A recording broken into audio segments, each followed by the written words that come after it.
जब मेरी शादी हुई तो मुझसे कहा गया, पति को शारीरिक और मानसिक तौर पर सुख देना ही तुम्हारा कर्तव्य है।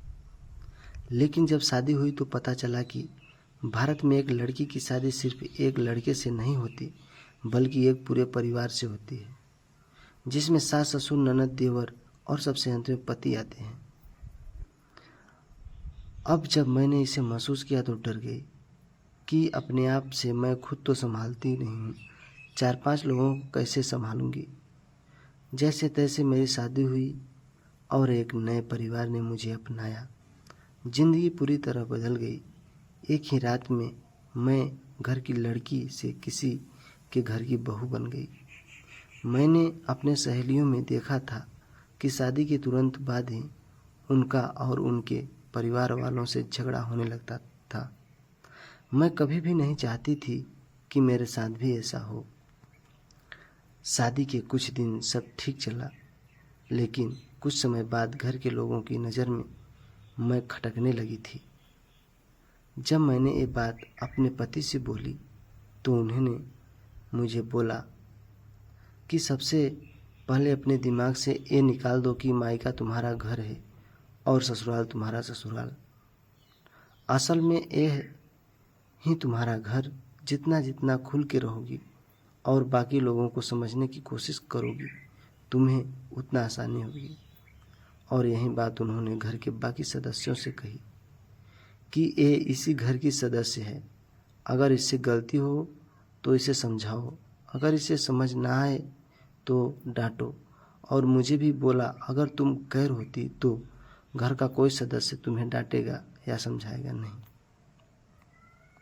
ये बात मैंने भी ध्यान से सुनी और मैंने कुछ काम किए।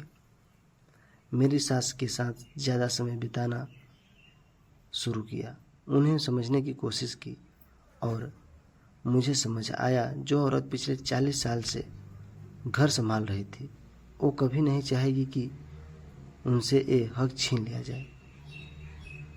इसलिए अब मुझे कुछ भी करना होता तो मैं उनसे पूछते, पता होता कि वो कभी मना नहीं करेंगी, लेकिन फिर भी उनसे पूछ के हर काम करती।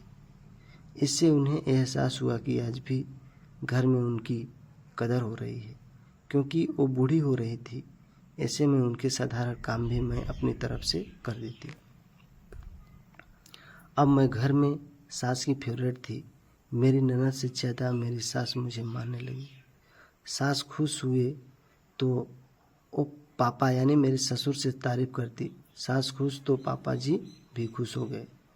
अब बचे ननद और देवर।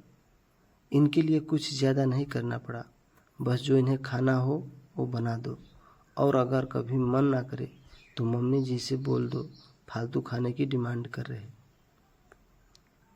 और इसके अलावा दोनों मुझसे छोटे हैं तो एक दोस्त जैसा व्यवहार किया।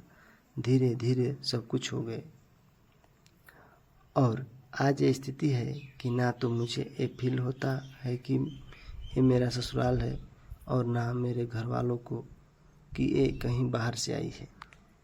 जब परिवार का हर सदस्य खुश है तो पतिदेव भी अपने आप ही खुश हो और संतुष्ट रहते हैं। आजकल लड़कियां शादी करती हैं और शादी के कुछ दिन बाद ही परिवार से मनमुटाव होने लगता है। यही चीज़ मेरे साथ भी हुई, लेकिन मेरे पति के सूझबूझ की वजह से मैंने समय से पहले ही इसे रोक लिया। हमें ये चाहिए कि सबसे पहले हमें समझना चाहिए कि ससुराल अपना ही अपना घर है और सास ससुर ही पूरी ज़िंदगी अपने साथ होंगे। घर वाले खुश होंगे तो पति अपने आप खुश होंगे, और अगर पूरा घर खुश है तो क्या बात है। दोस्तों, अगर हमारी स्टोरी आप लोगों को अच्छी लगी है तो लाइक, शेयर और कमेंट ज़रूर कीजिए और चैनल को सब्सक्राइब कर लीजिए। दोस्तों, धन्यवाद।